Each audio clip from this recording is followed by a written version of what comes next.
दोस्तों आपको याद होगा कि एक समय था कि लोग अपनी बातें करते हुए हिचकिचाते नहीं थे और खुलकर अपनी बात सबके सामने रखते थे। चाहे फिर कोई बड़ा सेलिब्रिटी हो या फिर नेता या फिर कोई आम आदमी, सब अपनी मन की बात कहते थे और सरकार से सवाल पूछते थे। लेकिन एक आज का समय है जहाँ पर कोई सरकार से एक सवाल तक नहीं पूछता और जिन लोगों को सरकार से सवाल करने चाहिए वो तो सरकार के चरणों में ही बैठे हैं। हमारे देश में इस समय ऐसा हाल है, जिसे जिस पद पर बिठाया गया है वो अपना काम सही से नहीं कर रहा। ये तो हम सभी जानते हैं कि कोई भी बड़ा अधिकारी बीजेपी सरकार के खिलाफ नहीं बोलता है। और बात करें अगर हमारे देश के न्यूज़ चैनलों की, तो वो तो हम सभी जानते हैं कि किस तरह की पत्रकारिता होती है। लेकिन आप इन सबको तो छोड़ दीजिए, लेकिन अगर देश के उपराष्ट्रपति भी मोदी जी की ऐसी तारीफ करेंगे तो कैसे चलेगा। दोस्तों मोदी जी की तारीफ करने में कोई गलत बात नहीं है, वो हमारे देश के प्रधानमंत्री हैं और अगर वो तारीफ के काबिल हैं तो आप तारीफ करिए। लेकिन प्रधानमंत्री की तुलना महात्मा गांधी से करना बहुत ज़्यादा गलत है और इसके बाद इस बयान को कई लोगों ने गलत बताया है। आइए हम आपको सबसे पहले उपराष्ट्रपति का वो बयान दिखाते हैं। मैं आपको एक बात कहना चाहूँगा, पिछली शताब्दी के महापुरुष महात्मा गांधी थे,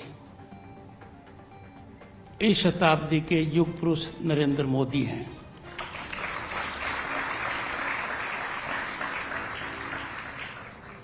महात्मा गांधी जी ने सत्याग्रह और अहिंसा से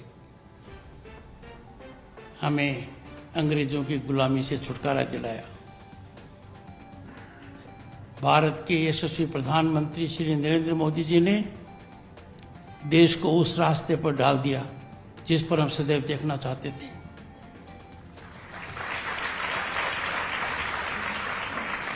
इन दोनों महानुभावों में father of the nation Mahatma Gandhi and our Prime Minister Narendra Modi, one thing is common. They have reflected with respect to Shrimad Rajchandra जी।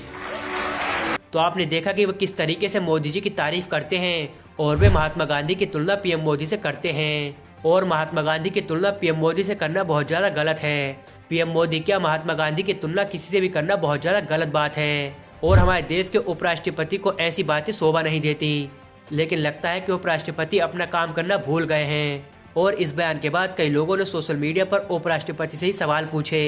दोस्तों अजित अंजुम जो कि न्यूज़ के बहुत बड़े एंकर हैं और लोग उनकी न्यूज़ देखना बहुत ज़्यादा पसंद करते हैं, उन्होंने इस वीडियो को पोस्ट करते हुए लिखा, और ये देश के उपराष्ट्रपति हैं, संवैधानिक पद पर बैठे हैं, क्या ही कहा जाए। वहीं दोस्तों इसके अलावा रिटायर्ड आईएएस सूर्य प्रताप सिंह ने भी इस वीडियो पर ट्वीट करते हुए लिखा, आपको प्रणाम है उपराष्ट्रपति जी, आपको ज्ञात है ना कि अब आप गैर राजनीतिक हैं, संवैधानिक पद पर हैं, बीजेपी पार्टी के सदस्य नहीं। इतनी चटुकारिता आपको शोभा नहीं देती। दोस्तों आपने देखा हर कोई उपराष्ट्रपति से सवाल कर रहा है कि आप बीजेपी के सदस्य नहीं हैं और आप राजनीति में भी नहीं हैं, आप देश के उपराष्ट्रपति हैं और आपको ऐसी भाषा शोभा नहीं देती। फिलहाल गाइस आपका उपराष्ट्रपति और बीजेपी सरकार के बारे में क्या सोचना है हमें कमेंट में जरूर बताएं और ऐसे ही न्यूज़ से जुड़े रहने के लिए हमारे चैनल को सब्सक्राइब जरूर से करें।